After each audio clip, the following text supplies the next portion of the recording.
दोडक्याची भजी त्यासाठी बेसन पीठ, हळद, मीठ, जिरे, सोडा आणि ओवा, कांदा, कोथिंबीर, बारसे दोडके आणि मिरची.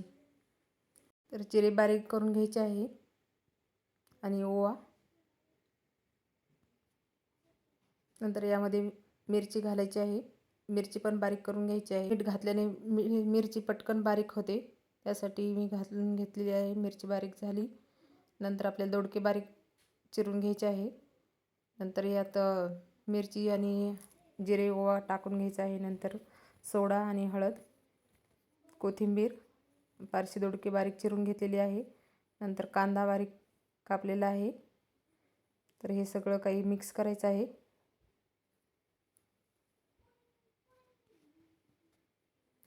थोडं थोडं पाणी घालून असं मिक्स करून घ्यायचं आहे.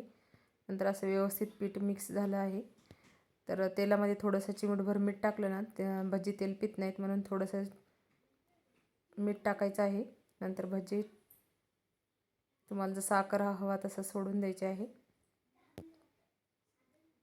तर छान असे भजी तयार झालेले आहे आणि छान फुगले पण आहे. असा छान लालसर रंग आलेला आहे. तर आपली भजी तयार. तर तुम्हाला आवडले असेल तर लाईक आणि सबस्क्राईब करा.